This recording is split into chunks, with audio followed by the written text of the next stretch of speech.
we are going to discuss the module 4, standard costing and various analysis.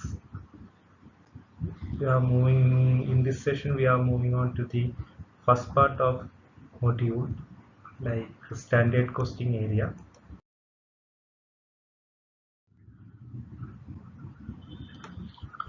Standard. The word standard means a criteria. Say yardstick രീതിയിലാണ് നമ്മളതിനെ express ചെയ്യുന്നത്, ഒരളവ് പോലെ. A standard figure is one against which one can measure an actual figure to see the deviation. ഒരു actual figure measure ചെയ്തിട്ട് അതിനകത്ത് എന്തെങ്കിലും deviation ഉണ്ടോ എന്ന് അറിയുന്നതിന് വേണ്ടിയിട്ട് നമ്മൾ എന്തിനെയാണോ കൺസിഡർ ചെയ്യുന്നത്, അല്ലെങ്കിൽ എന്തിനെ ഡിപ്പെൻഡ് ചെയ്തുകൊണ്ടാണ് ആക്ച്വൽ ഫിഗറിനെ മെഷർ ചെയ്യുന്നത്, അതാണ് സ്റ്റാൻഡേർഡ് എന്നുകൊണ്ട് ഉദ്ദേശിക്കുന്നത്. So the word standard rate is the numerical proportion prevailing between two set of things.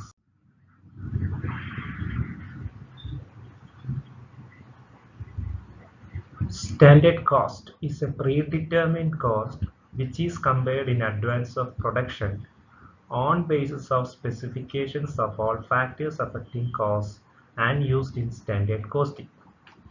അതായത് കോസ്റ്റ് അഫക്റ്റ് ചെയ്യുന്ന എല്ലാ ഫാക്ടേഴ്സുകളുടെയും ബേസിസിൽ പ്രൊഡക്ഷൻ നടക്കുന്നതിന് മുമ്പായിട്ട് നമുക്ക് അതിന് എന്തുമാത്രം കോസ്റ്റ് വരും എന്നുള്ളത് നമ്മൾ മുൻകൂട്ടി തീരുമാനിക്കുന്ന കോസ്റ്റാണ്, പ്രീഡിറ്റർമൈൻ ചെയ്യുന്ന കോസ്റ്റിനെയാണ് സ്റ്റാൻഡേർഡ് കോസ്റ്റ് എന്ന് പറയുന്നത്. When standard costs are used for the purpose of standard cost control, the cost control purpose-ന് വേണ്ടിയിട്ടാണ് നമ്മൾ ഈ സ്റ്റാൻഡേർഡ് കോസ്റ്റ് അവിടെ യൂസ് ചെയ്യുന്നതല്ല, അപ്ലൈ ചെയ്യുന്നത്. So the technique is known as standard costing,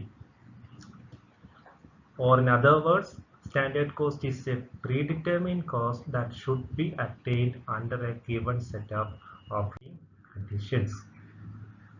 Then what do you mean by standard costing?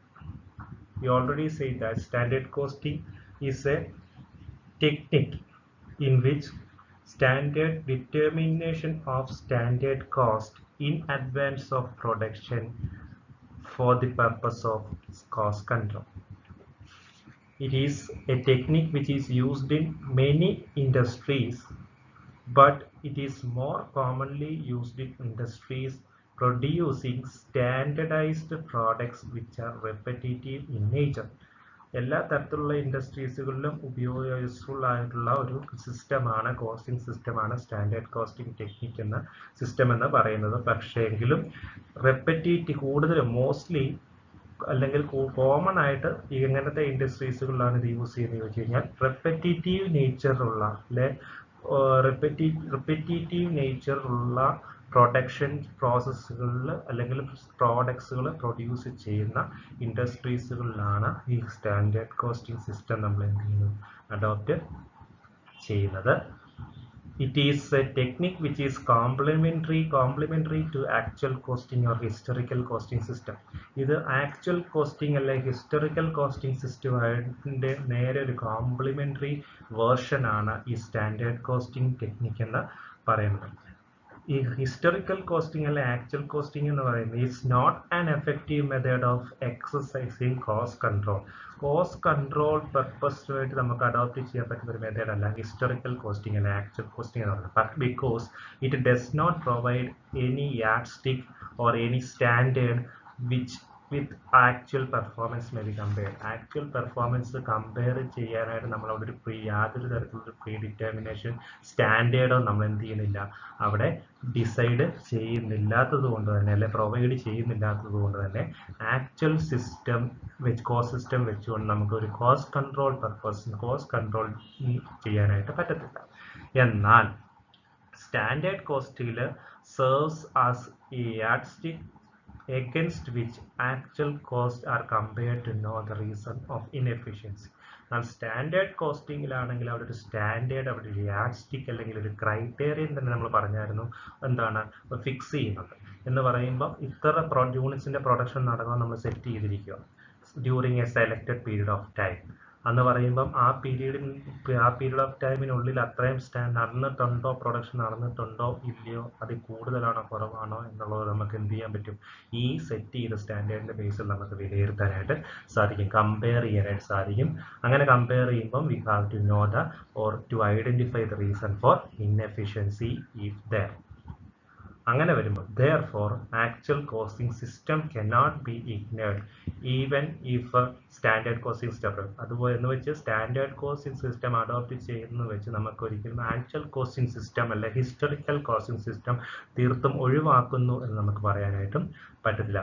ചില short Cummings അല്ലെങ്കിൽ പോരായ്മകൾ, ലിമിറ്റേഷൻസുകൾ overcome ചെയ്യുന്നതിന് വേണ്ടിയിട്ടാണ് നമ്മൾ എന്ത് ചെയ്യുന്നത്, ഈ സ്റ്റാൻഡേർഡ് കോസ്റ്റിംഗ് ഫോളോ ചെയ്യുന്നത്. CIMA London defines standard costing as the predetermined cost based on technical estimates of materials, labor and overhead for selected period of time and for the prescribed set of working conditions. അവിടെ പറയുന്നത് എന്തുവാ, ഇപ്പോൾ prescribed working കണ്ടീഷൻസിനുള്ളിൽ നിന്നുകൊണ്ട് selected period of ടൈമിലേക്ക് പേർക്ക് നമുക്ക് production നടത്തുമ്പോൾ അതിനെ റിലേറ്റ് ചെയ്തിട്ടുള്ള ഫാക്ടേഴ്സുകളായ മെറ്റീരിയൽ, ലേബർ, ഓവർഹെഡ് എന്തുമാത്രമൊക്കെ റിലേറ്റ് ചെയ്തുകൊണ്ട് എന്തുമാത്രം ഓപ്പറേഷണൽ കോസ്റ്റ് ഉണ്ടാകും എന്നുള്ളത് അതിനെ ബേസ് ചെയ്തുകൊണ്ട് നമ്മൾ എന്ത് ചെയ്യാണ്, കോസ്റ്റ് പ്രീഡിറ്റർമിൻ ചെയ്യുന്ന ആ ടെക്നിക്കിനെയാണ് സ്റ്റാൻഡേർഡ് കോസ്റ്റിംഗ് എന്നുകൊണ്ട് എന്ത് ചെയ്യുന്നത്, ഉദ്ദേശിക്കുന്നത്. അപ്പം പ്രൊഡക്ഷൻ റിലേറ്റഡ് ആയിട്ടുള്ള മെയിൻ ഫാക്ടേഴ്സുകളാണ് മെറ്റീരിയൽ, ലേബർ, ഓവർഹെഡ്. അപ്പോൾ ഇതുമായി റിലേറ്റ് ചെയ്തുകൊണ്ടല്ലേ മെറ്റീരിയൽ കോസ്റ്റ് എത്രമാത്രം വരും, ലേബർ കോസ്റ്റ്, ഓവർഹെഡ് കോസ്റ്റ്, ഇവയെല്ലാം നമ്മൾ എന്ത് ചെയ്യും, ടെക്നിക്കലി ഒന്ന് എസ്റ്റിമേറ്റ് ചെയ്യുന്ന രീതിയാണ് സിസ്റ്റമാണ് സ്റ്റാൻഡേർഡ് കോസ്റ്റിംഗ് എന്നുകൊണ്ട് ഉദ്ദേശിക്കുന്നത്. അപ്പോൾ standard costing is that technique in which standard cost is determined before starting the production. അപ്പോൾ സ്റ്റാൻഡേർഡ് കോസ്റ്റ് ഡിറ്റർമിൻ ചെയ്യുന്ന എപ്പോഴാണ്, പ്രൊഡക്ഷൻ തുടങ്ങുന്നതിന് മുമ്പാണ് നമ്മൾ സ്റ്റാൻഡേർഡ് കോസ്റ്റ് ഡിറ്റർമിൻ ചെയ്യുന്നത്. അപ്പോൾ നമ്മുടെ എക്സ്പെക്റ്റേഷനാണ് അല്ലെ നമ്മുടെ എസ്റ്റിമേഷനാണ് നമ്മൾ അവിടെ എന്ത് ചെയ്യുന്നത്, നമ്മൾ അവിടെ ഡിറ്റർമിൻ ചെയ്യുന്നത്. അല്ലാതെ അത് ഒരിക്കലും ആക്ച്വലായിട്ട് വരണമെന്ന് നിർബന്ധം. So according to the standard costing system, management evaluate the performance of a company by comparing it with some predetermined measures. Therefore, it can be used as a process of measuring and correcting actual performance to ensure that plans are properly set and implemented. അപ്പം കമ്പനിയുടെ performance evaluate ചെയ്യാനായിട്ട് ചില predetermined measures or predetermined yard stick സ്റ്റാൻഡേർഡിൻ്റെ ബേസിസിൽ നമ്മൾ actual performance നമുക്ക് compare ചെയ്യാനായിട്ട് അല്ലെ measure ചെയ്ത് സാധിക്കുന്നു. അങ്ങനെ മെഷർ ചെയ്യാൻ സാധിക്കുമ്പോഴത്തേനും അല്ലെ കമ്പയർ ചെയ്യാൻ സാധിക്കുമ്പോഴത്തേനും നമ്മൾ സെറ്റ് ചെയ്ത പ്ലാൻ പ്രകാരം പ്ലാൻസ് അത് കറക്റ്റ്ലി ഇംപ്ലിമെൻറ്റ് ചെയ്യാൻ പറ്റുന്നുണ്ടോ എന്നുള്ളത് നമുക്ക് എന്ത് ചെയ്യാൻ പറ്റുന്നു, അറിയാനായിട്ട് സാധിക്കുന്നു. എന്തെങ്കിലും deviation in between actual and standard, അത് നമുക്ക് ആ ഡീവിയേഷൻസ് ഓവർകം ചെയ്യുന്നതായിട്ടുള്ള റെമഡിയൽ മെഷേഴ്സ് പിന്നെ മുന്നോട്ട് വേണമെങ്കിൽ എടുക്കാനും സാധിക്കും. Objectives of standard costing is like to establish control, to set standard for various elements of cost, to fix responsibility, and to make budgetary control more effective. Procedure is like that. First of all, we have to set predetermined standard for sales margin and production cost. നമ്മൾ ആദ്യം എന്ത് ചെയ്യണം, standard costing പ്രൊസീജിയറിൽ costing system adopt ചെയ്യുമ്പോൾ അവിടെ we have to firstly set or predetermine standard എന്ത് ചെയ്യണം, set ചെയ്യണം for the sales margin or production cost ഒക്കെ എന്തുമാത്രം വരാം എന്നുള്ളത് നമ്മൾ ആദ്യം എന്ത് ചെയ്യുന്നു, ഒരു എക്സ്പെക്റ്റഡ് സ്റ്റാൻഡേർഡ് നമ്മൾ എന്ത് ചെയ്യണം, സെറ്റ് ചെയ്യണം. Then collect the information about actual performance. എന്നിട്ട് ആക്ച്വൽ പെർഫോമൻസ് എങ്ങനെയായിരുന്നു എന്നുള്ളത് നമ്മൾ പിന്നെ എന്ത് ചെയ്യുന്നു, അതിനെ ആദ്യം വിലയിരുത്തുന്നു, പിന്നെ രണ്ടാമത് വിലയിരുത്തുന്നു. Then we have to take compare the actual performance with standard to arrive at variance. Then എന്നിട്ട് പ്രീഡിറ്റർമിൻഡ് സ്റ്റാൻഡേർഡും ആക്ച്വൽ പെർഫോമൻസ് വെച്ച് കമ്പയർ ചെയ്യുമ്പോൾ അവിടെ എന്തെങ്കിലും ഡീവിയേഷൻ ഉണ്ടോ ഇല്ലയോ എന്നറിയാൻ പറ്റും. Analysing the variances and asserting the cost variance. അപ്പോൾ വേരിയൻസ് എങ്ങനത്തെ ഏത് തരത്തിലുള്ള വേരിയൻസ് ആണ്, favourable variance or unfavourable variance. If it is an unfavourable variance is there, how to what is the reason behind them, അത് നമുക്ക് ascertain ചെയ്യാൻ പറ്റും. ഇനി അഡ്വേഴ്സ് വേരിയൻസ് അവോയ്ഡ് ചെയ്യാനായിട്ടുള്ള മുന്നോട്ട് ഇനി പ്രൊഡക്ഷൻ നടക്കുമ്പോൾ അല്ലെങ്കിൽ ഓപ്പറേഷൻസ് ഫുൾഫില്ല് ചെയ്യുമ്പോൾ ഇപ്പോൾ ഉണ്ടായിട്ടുള്ള ആ വേരിയൻസ് ഒഴിവാക്കുന്നതിന് വേണ്ടിയിട്ട് നമുക്ക് എന്ത് corrective action remedial measures adopt ചെയ്യാനായിട്ട് പറ്റും. അങ്ങനെ എടുത്തിട്ട് ചെയ്തതിന് ശേഷം and regarding that adjust the budget in order to make the standard more realistic. കുറച്ചും കൂടെ റിയലിസ്റ്റിക് ആയിട്ടുള്ള രീതിക്ക്, അല്ലെങ്കിൽ അത് സ്റ്റാൻഡേർഡ് നമ്മളത് കുറച്ചും കൂടെ നമ്മൾ എന്ത് ചെയ്യണം, സ്റ്റാൻഡേർഡിനെ അവിടെ മോഡിഫൈ ചെയ്യുന്ന രീതിക്ക് ബഡ്ജറ്റ്സ് റിവൈസ് ചെയ്യുന്നതായിട്ട് വരും. അതാണ് അവിടെ പ്രൊസീജിയർ